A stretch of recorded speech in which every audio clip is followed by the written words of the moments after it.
started to heat up in the third debate between Jamal and Amiin, who are both putting forth why they should become the next VP of Regents Street and Little Titchfield. Jamal, what do you believe are the key issues facing students at Regents and Little Titchfield Street campuses, and what will your priorities be if elected? Okay, so I think some of the issues that I faced at Regents and Little Titchfield are issues that are shared actually across the university. So some of the points I'm going to mention are shared across the university, and then there are some specific parts. So for instance, feedback. A lot of students, they complain about the poor quality of feedback. So for instance, a student may do a long piece of coursework and receive a few lines of completely ineligible writing. And there's no way a student can improve. There's no way a student can improve on the basis of that coursework because they're actually not given any constructive criticism on how to improve their work. So what we've been campaigning for all of this year, and we've been quite successful to an extent, we want university or lecturers and personal tutors to sit down with students and give them some one-on-one time dedicated to their coursework, how to improve their work, how to improve their exams. Another thing that we're doing, which is quite unique, is we actually want all students to receive feedback on their exams.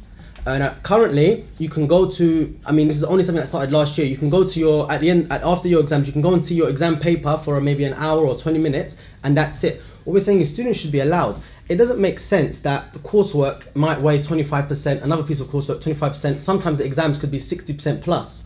Now, it doesn't make sense that the most important aspect of your course, which is the exams, we don't actually receive feedback on.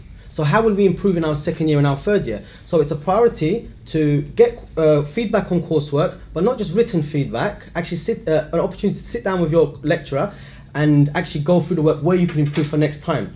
Another priority, there's a joke going around that one does not simply meet their personal tutor. This is something that we brought onto the map at the beginning in the education charter. We said that all students should have the right to meet their personal tutor at the beginning of the year and throughout the duration of the year. Statistics are very, very clear that students who do not meet their personal tutor are more likely to drop out of university. So we're campaigning, we want to improve retention rates. We don't want students to drop out because the moment a student drops out, it means the university has less money, which means it affects our education. So campaigning for better personal tutors. Another area is social area or a social space. Now, I'm happy to announce that as of September 2012, which is the next academic year, we're going to have a brand new social space in the deep end. Now that's something that we campaign very, very hard for, and that's something we're proud to announce, but that is a major issue. Speak to any student at Regents and Little Titchfield, they'll say there's absolutely nowhere to relax, nowhere to sit down. Now we want to model it on, we spoke to numerous students, we want to model it on Joe and the Juice. Joe and the Juice is a really relaxed place, settees really low, you can go there and you can relax, you can do your work there, we'll have a Wi-Fi connection, you can do group work, or you can just relax. We'll have, industrial style microwaves where students can, bring their food from home, and it's going to be, key point here, it's a non-commercial environment, which means you don't have to buy stuff to stay there. Some of the other points that we've been campaigning for, and I will continue to fight for, is ebooks.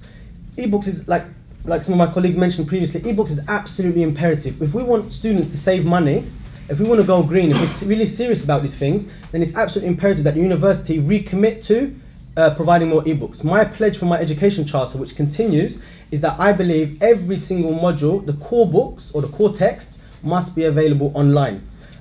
More job opportunities. We have been part of a process where we have an increase this year of 92% student employment at the Students' Union. Now, we want to continue that process. I know you want to interrupt me. I just want to finish this last point. 92% increase in student employment within the Students' Union, but that's not enough for us. We want to go further. So we have an agreement now with estates within the university to all the catering outlets and the shops, we want students to be in those shops. So Costa and all the shops, students should be there. That's going to help improve employment. Jamal spoke about having social space, and it's going to come up sometime in September, but it's not enough just to have the space. You have to do something with the space because some of the other campuses have the space. So you should have, for example, one of my ideas to have International Day where we have all kind of cultures, everyone come together and we celebrate our differences and our diversity. Another thing is educational. Educationally wise, there's a lot of things that can make a difference. For example, we could have more revision lessons or revision hours after the semester is finished towards the exam, and also more mock exams, especially if exams count for more than 50% of your module. There's also a scheme to improve our work scheme that I would like to introduce, which is especially for some of the studies with languages and so on. Get someone, for example, at work experience, do it as part of your course, a year or even 3 months, something like that, so that when you go out, it's hard to get jobs these days. When you go out, you already have connects, you have experience, and you have actually worked in that field already. Then you don't, not everyone's going to reject you because you know what you're doing. So yeah, that's one of my other subjects. And just a question for both of you. The law school in Titchfield Street is quite isolated from the social sciences, humanities and languages department, and students are often studying professional courses there with the goal of a direct career path into law. How would you support them better? Okay. So what I would say is, I guess, with the law school, you're right, there is an issue of isolation in that they study at a different course and a different campus, and there is that physical separation. For myself personally, we know that the Law Society have been very active this year, and it's something that myself, if I was elected as the VP of Regents in Little Titchfield, I would actually encourage and support Law Society more. So that's an opportunity to actually get students from law school to actually engage with the Students' Union more. Now, an idea that we have is, although this year, for the first time actually ever in SU history at Westminster, we have offices on all campus. And law is usually considered a part of SSH Health, even though it's a separate school, but they're usually considered one entity. Now, what I would campaign for, I'd campaign for a separate Students' Union office at Little Titchfield. It doesn't have to be massive, but a space where law students can come and visit the Students' Union, where they can get the same facilities that are available at the other campuses. Another thing that we can do is, like I've mentioned, we are strong on creating student employment. So with the 92% increase in student employment, we continue to rapidly grow. You know, everyone's talking about change, and we all believe in change, and we've been that change, and we want to continue that change. Now, what we want to do is try to increase employment. Now, I agree, you know, International Day and bringing, you know, different communities together is a good point, but we're not in need of cosmetic surgery. What we need is to actually address the issue from the roots. Now, the problem, there is a separation between Regents and Little Titchfield. Now, we could even say you guys can come to us at Regents, or we can say actually we're going to come to you, and that's the difference. What we're saying is we need to actually be active on every single campus, because each campus is different. It has its own culture, has its own, you know, way of doing things. Now, we're saying we should go to them. They shouldn't adapt for us. We should adapt for them. And this is what point I'm talking about: radical change rather than cosmetic surgery. Now, some of my questions, actually, unless you wanted to come back. Yes, I would like to come back on that. I think that Jamal might have misunderstood my words. What I said was that I actually went to them, Little Titchfield Street, Regent Street and other campuses, to ask what the students want. So if I ask them what they want, I will do my best to actually fulfill their wishes so that they can have better experience. That doesn't mean that we can't have something that we all can do together, be it Marylebone, Regent Street, Little Titchfield Street, Cavendish, like International Day, like Comedy Evening. Everyone is welcome, they're all students. So I think he misunderstood that point. And do both of you have anything to say about each other's manifesto? Yeah, I'd like to take one of the issues. So, Amiin, he mentioned that he wants to double bursaries. I guess I have a comeback, but what is, how do you plan to do that? Yes, I don't know if you guys know about this, but there's a lot of, most likely the university who gets the least in bursary is around 400 now, 399 or something like that. But I've looked into other universities, they receive much more, and next year will increase. For example, UCL was 3,000. London South Bank University, they receive more than us, it's more than 1,000. University of East London. So there's no reason that we can achieve it, because the question comes here. Next year, students are going to be paying over £9,000. Would you pay £9,000 and not get anything back? Would you pay £9,000, Jamal? This is the question to Jamal, for the university at the risk right now? Okay, no disrespect, I don't mean any disrespect, but had you done your research, you'd realise that grants are actually ending next year, and it's been replaced by something called a fee waiver. So the discussion is redundant about bursaries or grants, and it's actually absolutely redundant. Because of the fee changes, the university are removing more than 400, in some cases it can be up to 1,500 in fee waivers. Yes, in some cases, but as I've said, I've done my research, other universities, they've actually increased the bursaries.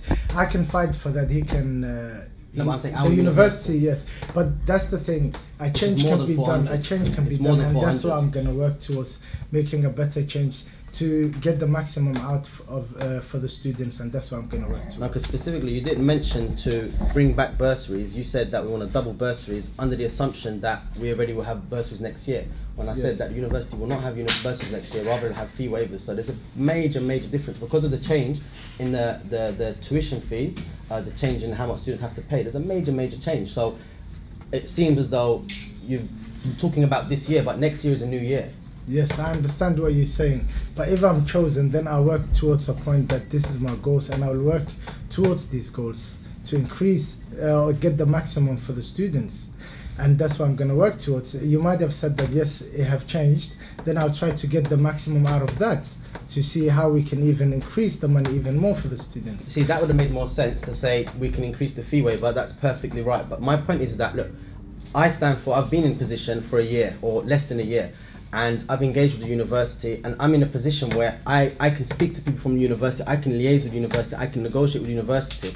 Now, these things, okay, you're right, a fee waiver, that's something we can negotiate with the university, but we have to have done our research. We can't, go into the job blind, assuming and making assumptions. We have to really be clear, because the university is taking them, how long? It's taken them a long time for them to actually genuinely trust us, to the extent they've given us the induction process. The induction process, when new students come to the university, they come in, and they've told us we are allowing you, the Students' Union, to handle it. Now that's unprecedented, and I would actually say nationwide, I don't think there's a single Students' Union that they've been entrusted with the whole induction process for new students, and they've given us a lot of money to look after this, and this will also increase student employment. Now, we're in a position where we can actually negotiate with the university. We have the experience, but not necessarily saying experience is the only matter, but we have the know-how. We've been at it for a whole year. We've been working hard, day and night. Day and night we work hard. We're here on weekends, we're here till late night. We work very hard, and we are relentless. Now the question is that what are we going to make? There's a lot of talk about change, and like I mentioned previously, we have been that change, and we want to continue that change. Yes. Okay, so we've only got 1 minute left, and if you would just like to Yeah, say I would one just last like thing. to actually, I haven't spoken about his manifesto, go for it. but I would like to just get back to the manifesto. He says that he have introduced 24 hours library in all campuses, but actually I believe that most of the credit should go to the life sciences in Cavendish campus, which started this, and not take all the credit for it. That's okay, just a quick comeback on that. We don't take all the credit for it. In our promotional video, rap video, we explicitly mentioned life sciences. On the website, we explicitly mentioned life sciences. But to say that all credit belongs to life sciences, I think is a bit naive, because at the beginning of the year, on the education charter, which is in the summer, so it was released in August, we explicitly mentioned, I think it was point number 5, that we will campaign for 24-hour libraries. It was in the manifesto that we ran on last year, where we said that we will campaign for extended library opening hours. We went one further than that. We thought we'll get 24-hour libraries. yes. Then to claim it on his manifesto and not also put the life sciences in there, that means that we have done it. And the thing that I think that they've done their job quite very well. I'm not against that, but I think that I can do better. Not only me, but as a team with Muaz and Khalid also running with me. We have the experience as well, because we've been running societies. My name is Amiin. I'm the founder of the Somali Society. I've worked with the Student Union for a very long time, so I also know about how the Student Union is run. Okay, that's great. Thank you very much.